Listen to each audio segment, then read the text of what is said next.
Hello, I am Jim Elizondo from Real World Ranching, and our goal is for you to maximize your profits while you improve your land the fastest. This will be the 10 questions that I would have liked to be asked before I embarked on a grazing livestock business. The first one is, do you know what drives profits on a livestock grazing business?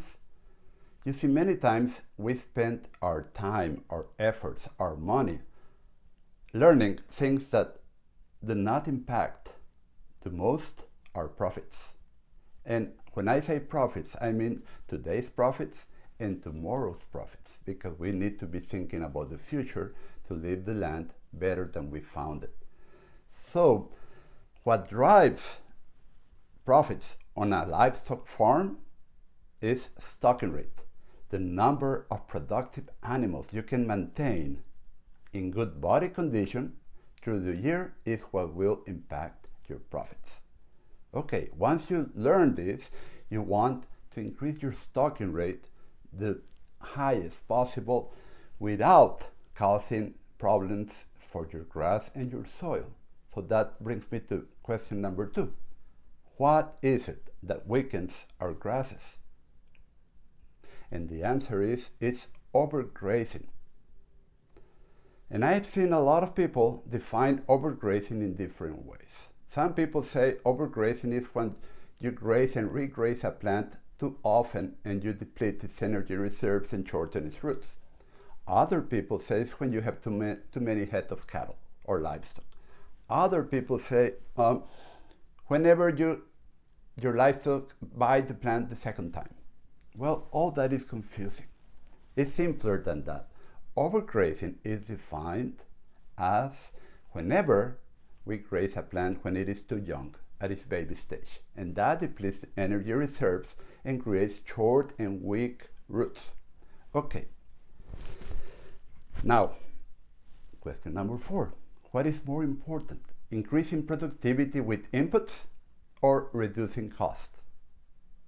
Well, I'm here to tell you that reducing costs is more important, up to 3 times more important. If you increase productivity by inputs, let's say you get a 30% return on investment, whatever inputs it is. When you save on cost, reducing cost without reducing productivity, of course, the impact in your bottom line is 3 times more important from reducing cost than by increasing productivity with inputs. Okay? 5. Ask yourself, do you know how to plan your paddocks, your layout for ease of work, for low maintenance, to allow your livestock to spend less energy walking to and from water to your grasses? You need to remember that livestock, cows, walk around 3 miles a day just to feed on grass, because each bite they take a little grass and then they need to move forward. So they spend a lot of energy grazing. So do not make them walk more than necessary when you plan your layout. 6. Conversion efficiency. Do you know what conversion efficiency is? Many people think about, oh yeah, that's for a feedlot, where they want to know how many pounds of ration it takes per pound of gain. But no, it has to do with your grass farm too. Because you see, whenever you have a lot of forage or little forage, you want to convert those tons of grass to saleable products as efficiently as possible. And we do this by first attaining optimum livestock health. When we have good health in our livestock, we can have the best performance, and that leads to the highest conversion efficiency. 7. I would have asked myself, do you know what an adapted, nutritionally adapted genetics is, and I didn't know what it was.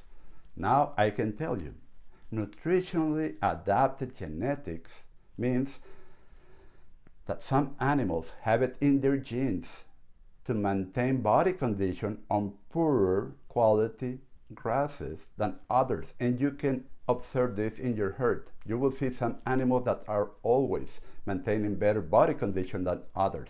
That has to do with appetite, has to do with size, and has to do a lot of it with nutritional adaptation, which is inherited. 8. Do you know how to save?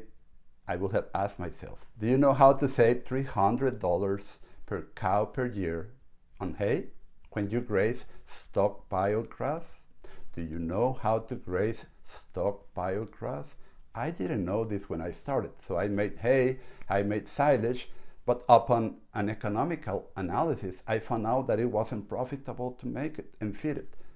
So I had to change, and I started buying the very small amount of hay that I now use. 9.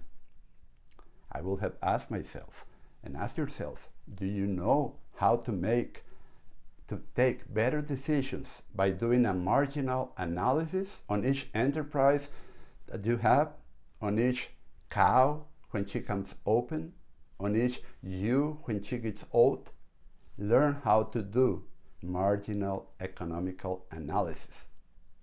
Next question, the last one, 10. Do you have what it takes to keep striving for the long run? I'm not going to sugarcoat it. Anytime we try something new, you need to be prepared and passionate about it. So you do whatever it takes to have success. And that's what separates men from boys. The drive, the passion, and the get go to have it done and get to the goal, success.